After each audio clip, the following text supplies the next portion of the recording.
Hello everyone, this is Abhishek here. Welcome to my class. आज का मेरा टॉपिक है माइकोबैक्टीरियम ट्यूबरकुलोसिस, जिसका मैंने बेटा प्रीवियस में एक वीडियो बना चुका हूं माइकोबैक्टीरियम ट्यूबरकुलोसिस के बारे में, उसकी स्पीसीज के बारे में और उसकी मॉर्फोलॉजी के बारे में, इसकी प्राइमरी ट्यूबरकुलोसिस और सेकेंडरी ट्यूबरकुलोसिस के बारे में इसका एक प्रीवियस वीडियो बन चुका है पार्ट 1। ये पार्ट 2 है जिसमें हम लैब डायग्नोसिस देखेंगे कि किस तरीके से इसकी लैब डायग्नोसिस की जाती है माइकोबैक्टीरियम ट्यूबरकुलोसिस की। हाँ, और ये दो जो वीडियो बने बेटा, इसके प्रीवियस मैंने 5 वीडियो बना चुका हूं माइकोबैक्टीरियम ट्यूबरकुलोसिस के, जिसमें मैंने बहुत अच्छे से इसकी पैथोजेनेसिस बताया है कि किस तरीके से इन्फेक्शन करता है, कैसे आपके सेल्स में बाइंड होता है, क्या क्या रिएक्शन फॉर्म करता है, किस तरीके से कॉम्प्लेक्स बनाता है, प्राइमरी ट्यूबरकुलोसिस कैसे होता है, वो चीज मैंने आपको मेरे वीडियो में बता चुका हूँ मेरे प्रीवियस वीडियो में। तो आप प्लीज वो सेक्शन भी अगर इंटरेस्टेड हो जो बच्चे, वो देख सकते हैं। जिनको सिर्फ लैब डायग्नोसिस देखना है वो वीडियो ये देख सकते हैं और अपने नोट्स भी साथ में प्रिपेयर कर सकते हैं, क्योंकि मैं अकॉर्डिंग टू नोट्स मैंने ये आपका पीपीटी बनाया हूँ और आपको पढ़ भी लोगे आप और अपने नोट्स भी बना लोगे। ठीक है, लैब डायग्नोसिस इसका माइकोबैक्टीरियम ट्यूबरकुलोसिस का। सबसे पहले बेटा इसका स्पेसिमेन कलेक्शन, इसका स्पेसिमेन किस तरीके से कलेक्ट किया जाता है। ठीक है, तो Mycobacterium collection depends on the site of involvement. Collection किस पे डिपेंड है? साइट ऑफ इन्वॉल्वमेंट, यानी किस जगह पे इसका इन्वॉल्वमेंट है, यानी किस जगह पे ट्यूबरकुलोसिस इन्फेक्शन कॉज कर रहा है। बात समझ में आई मेरी? Collection depends on the site of involvement, जिस जगह पे या तो लंग्स में टीबी है तो लंग्स में से सैंपल लिया जाएगा, किडनी में से है तो किडनी में से लिया जाएगा, ठीक है, और बोन में है तो बोन में से लिया जाएगा। मतलब जहां टीबी है, जहां ट्यूबरकुलोसिस का इन्फेक्शन है, उस जगह से क्या होगा, उस साइट से उसका कलेक्शन होगा, स्पेसिमेन का कलेक्शन होगा। बात क्लियर हुई मेरी? Collection depends on the site of involvement. TB में इन्वॉल्व लंग्स, अगर टीबी इन्वॉल्व है लंग्स में तो उसको बोलते हैं पल्मोनरी, और साइट्स अदर देन लंग्स और दूसरी साइट्स लंग्स के अलावा वाली साइट्स में अगर अवेलेबल है तो इसको बोलते हैं एक्स्ट्रा पल्मोनरी।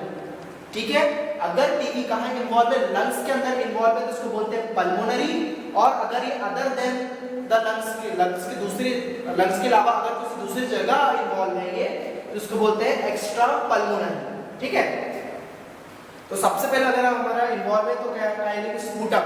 अगर लंग्स में इन्वॉल्व है तो क्या, बलगम, जो स्पूटम सैंपल बोलते हैं, स्पूटम सैंपल लेंगे हम।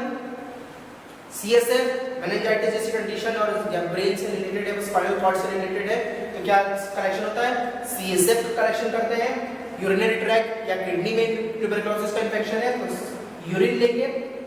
एस्पिरेटेड फ्लूइड का एस्पिरेशन करके, या बाल या पेरिटोनियम फ्लूइड, जो भी अपने फ्लूइड है अंदर एब्डोमिनल जो फ्लूइड प्रेजेंट है, उधर कहीं अगर टीबी इन्वॉल्व है तो वहां से क्या होगा, फ्लूइड एस्पिरेशन यानी फ्लूइड का निकालना, एस्पिरेटेड फ्लूइड से लिखा हुआ है। एंड बायोप्सी, यानी कि कोई ऐसी जगह जहां पे कोई लिक्विड के माध्यम से हम नहीं निकाल सकते सैंपल, तो वहां पे हमको कोई टुकड़ा काट के, टिश्यू का टुकड़ा काट के निकालना पड़ता है, देखने के लिए ट्यूबरकुलोसिस में प्रेजेंट नहीं है, तो क्या होता है, बायोप्सी जैसे सैंपल इस कंडीशन में लिए जाते हैं।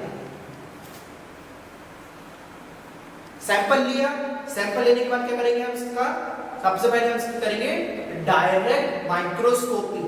डायरेक्ट माइक्रोस्कोपी क्यों बोला गया है कि आपने सैंपल लिया, स्लाइड बनाई, स्टेनिंग करी, क्या करोगे इसकी, सबसे पहले करोगे इसकी माइक्रोस्कोपी, यानी माइक्रोस्कोप में देखोगे कि ट्यूबरकुलोसिस के बैक्टीरिया नजर आ रहे हैं कि नहीं। ठीक है, smear is made from the specimen and stained by Zeden technique। ठीक है, जो स्मीयर है वो बनेगा स्पेसिमेन से, जो स्पेसिमेन जो भी आपने कलेक्ट किया है, जो जिस साइड में उसका इन्वॉल्वमेंट है उस साइड से आपने जो भी स्पेसिमेन कलेक्ट किया है उससे स्मीयर बनाएंगे, साइड पे स्मीयर बनाएंगे, and stained by Zeden technique, और Zeden स्टेनिंग के द्वारा इसको क्या करेंगे, स्टेनिंग करेंगे।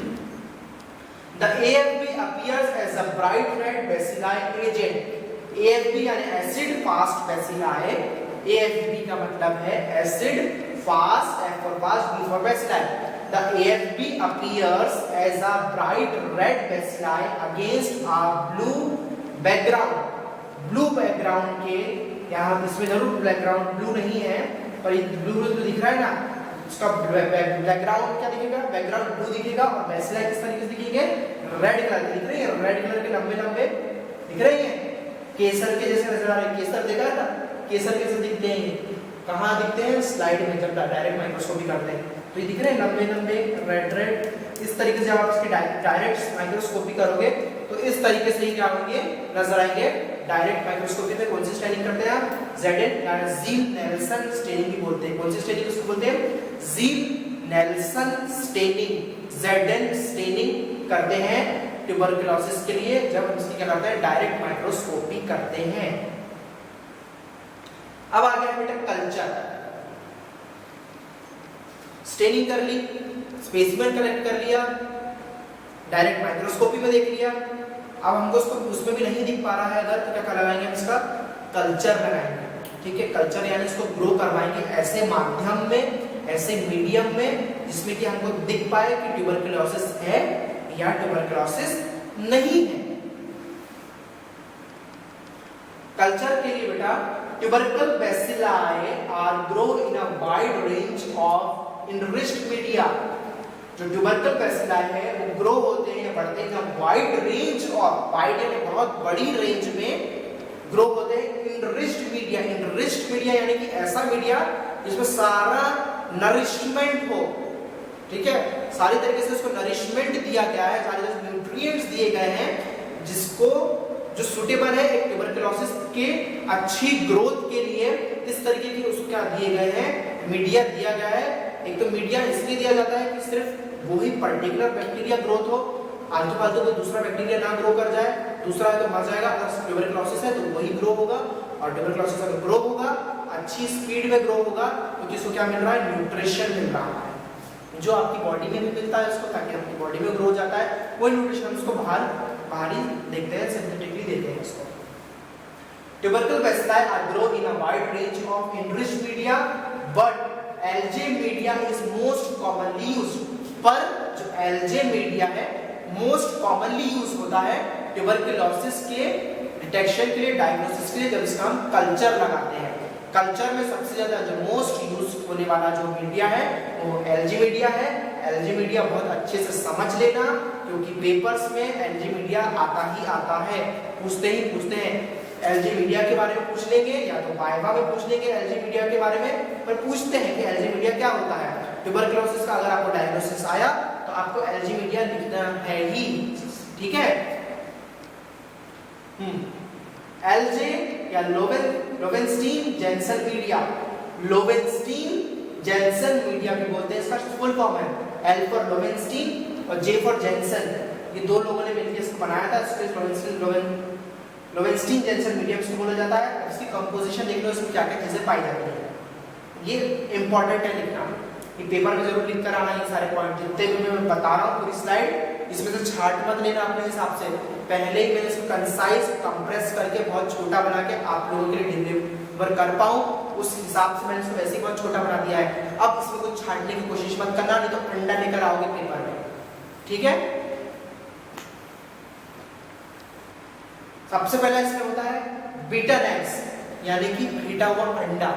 कौन सा beaten eggs, white egg, egg white जो रहता है ना, अंडे की सफेदी, वो फेटी हुई, इसमें फेटी हुई अंडे की सफेदी, बीटन एग्स इसमें प्रेजेंट रहते हैं एलजी मीडिया में, यानी इसका एक कंपोनेंट है इसका, ये इसमें सामग्री है ना, इंग्रेडिएंट समझ लो, इसकी सामग्री है।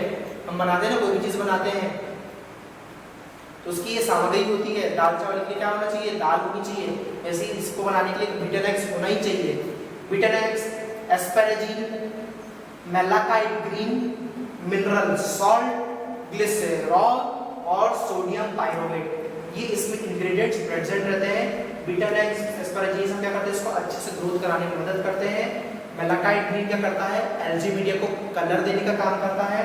मिनरल सॉल्ट्स वही सब, कोलेस्ट्रॉल, ये सब क्या करते हैं, इसको अच्छी ग्रोथ करवाने के लिए। और सोडियम पाइरोवेट जैसी जो चीज़ें रहती है अदर देन माइक्रोबैक्टीरियम के अलावा उसमें और कुछ ग्रो ना करे, उस चीज़ को वो होने से ग्रो होने से रोकता है। और ये सारी जो तीनों छह जो ये कंपोनेंट्स हैं, ये रिस्पॉन्सिबल है अच्छी ग्रोथ कराने के लिए माइकोबैक्टीरियम ट्यूबरकुलोसिस के। माइकोबैक्टीरियम या MTB आर ड्राई ये ड्राई दिखती है, रूखी रूखी दिखती है। इसकी colonies rough buff coloured raised with a wrinkled surface. ये सुन लो 2 पॉइंट, इसको मैं आपको इमेज में समझाऊंगा, ठीक है। MTBR ड्राई मॉइस्ट नहीं दिखेगी, गीली गीली नहीं दिखेगी। मॉइस्ट और ड्राई में अंतर रहता है। कोई चीज मॉइस्ट यानी गीली गीली चमकीली दिखती है, ये ड्राई दिखेगी। ड्राई बफ कलर्ड यानी हल्के से pale white colour, raised with wrinkled surface. Raised यानी उठी हुई दिखती है, रिंकल्ड सरफेस, रेज्ड विद उठी हुई, विद साथ में रिंकल्ड सरफेस, सरफेस पे झुर्रीदार। जैसे कि आपने चिरौंजी देखा होगा, अब आप लोग उसको क्या बोलते हैं मुझे नहीं पता। चिरौंजी जैसी समझ लो अखरोट, अखरोट देखा है? अखरोट, अखरोट ऊपर से कैसा दिखता है? रिंकल्स दिखते हैं ना अखरोट में। अखरोट वॉलनट, अंदर से निकाला हुआ अखरोट है ना, उसका जो अंदर से नट पे निकला हुआ था वो बाहर का खोल नहीं दिखता ना, ब्रेन कैसे दिखाई देता है, कैसा उसमें रिंकल्स दिखाई देते हैं अखरोट में, तो वैसा ही ऊपर से रिंकल्स, इसमें झुर्रियां दिखाई देती हैं, ठीक है। डुबॉस मीडियम और मिडिल ब्रुक 7H9 मीडियम, ये अलग 2 मीडियम है। एलजे मीडिया के अतिरिक्त यानी एलजे मीडिया के अलावा 2 और मीडियम मैंने लिखाया हूँ। और भी बहुत सारे मीडियम है, वाइड रेंज लिखा है ना, वाइड रेंज भी यूज होते हैं, पर मोस्ट कॉमनली यूज मीडियम में आता है एलजी मीडियम, और कभी कभी ये 2 मीडियम भी यूज हो जाते हैं। ड्यूबॉस मीडियम और Middlebrook 7H9 commonly use liquid medium, commonly use होते हैं और एक आए में आते हैं लिक्विड मीडियम में आते हैं। एलजी मीडिया का ये सॉलिड मीडिया है, जिसको सॉलिडिटी या सॉलिडिफाई उसको कौन करता है? बीटा एक्स के द्वारा क्या होता है? ये सॉलिडिफाई होते हैं, यानी सॉलिड यानी कठोरता, कठोरता तो नहीं बोलूंगा, जमा हुआ, जैसे जेली देखा है आपने, जेली, जेली की तरह उसको जमा देता है बीटा एक्स। तो मिडिल ग्रुप और ये जो डुबॉस और मिडिल ग्रुप जो मीडियम है, ये लिक्विड मीडियम में आता है। अब ये पॉइंट आपको समझ में आ गया पूरे। अब हम इसको समझेंगे इसके इमेज में। ये है बेटा एलजे मीडिया, ग्रीन ग्रीन दिख रहा है, ग्रीन और हल्का सा ब्लूइश कलर का ये दिखता है, एलजे मीडिया दिखता है, ठीक है।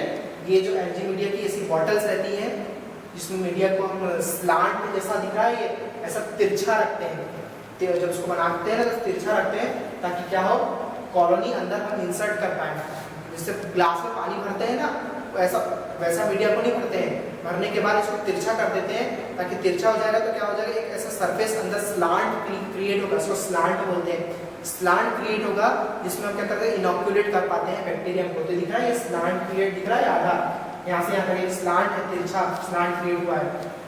ये जो दिख रहे हैं आपको, ये सब बैक्टीरिया ग्रोथ हुआ है, ट्यूबरकल बैसिलाई ग्रोथ हुआ है। और ये जो इमेज दिख रही है आपको, ये दिख रही है, उठी हुई दिख रही है, उभरी हुई। अब ये भले 3D इमेज नहीं है या 3D वीडियो नहीं है, पर समझने के लिए आपको इनफ है, ठीक है। तो ये उठी हुई दिख रही है आपको, ये रिंकल्ड दिख रही है, क्या आपको ये खुरदुरी दिख रही है, ये थोड़ी सी हल्की हल्की दिख रही होगी खुरदुरी, और रिंकल्ड इस तरीके से दिखती है, और ये है आपका एलजे मीडिया, ठीक है। तो इस तरीके से मीडिया दिखता है और इस तरीके से उसमें ग्रोथ नजर आती है ट्यूबरकल बैसिलाई की। अब देखते हैं बेटा इसका बायोकेमिकल्स। हमने देख लिया एलजी मीडिया, समझ लिया, और इसकी डायरेक्ट माइक्रोस्कोपी देख लिया, स्पेसिमेन कलेक्शन देख लिया। अब हम देखेंगे इसमें कल्चर देख लिया, एलजी मीडिया देख लिया। अब बायोकेमिकल्स कौन से लगाए जाते हैं? नियासिन टेस्ट सबसे पहले लगाते हैं इसमें, niacin test. Most of the species can convert niacin into niacin ribonucleotide. जो मोस्ट ऑफ द स्पीसीज होती हैं माइकोबैक्टीरियम ट्यूबरकुलोसिस की, वो कन्वर्ट कर सकती हैं किसको? नियासिन को नियासिन राइबोन्यूक्लियोटाइड में, ठीक है। मोस्ट ऑफ द स्पीसीज यानी अधिकतर स्पीसीज जो है माइकोबैक्टीरियम ट्यूबरकुलोसिस के, अदर बैक्टीरिया की भी, वो नियासिन को नियासिन राइबोन्यूक्लियोटाइड में कन्वर्ट कर देते हैं। But MTB lakhs this enzyme. जो एमटीबी यानी माइकोबैक्टीरियम ट्यूबरकुलोसिस है, उसके पास ये एंजाइम नहीं होता है जो कि नियासिन को नियासिन राइबोन्यूक्लियोटाइड में कन्वर्ट करे। And accumulates niacin in culture, और नियासिन को ही आगे बढ़ाता है, कल्चर मीडियम में नियासिन को बनाए रखता है। इसके कारण क्या होता है, the tubercle bacilli gives a positive test, tubercle bacilli क्या देते हैं, एक पॉजिटिव टेस्ट देते हैं, व्हाइल द बोविन टाइप, ये क्या है, माइकोबैक्टीरियम ट्यूबरकुलोसिस का एक टाइप है, जो मैंने आपको बोविस बताया था ना, बोविस जिसमें मेरा वीडियो देखा है, बोविन टाइप के देखते हैं, नेगेटिव टेस्ट देते हैं। A canary yellow colour shows a positive reaction, एक कैरेनरी येलो कलर दिखता है, वो एक पॉजिटिव रिएक्शन देता है, ये दिख रहा है पॉजिटिव रिएक्शन, दिख रहा है ये पॉजिटिव रिएक्शन देता है, इस तरीके से पॉजिटिव दिखता है और इस तरीके से नेगेटिव दिखता है।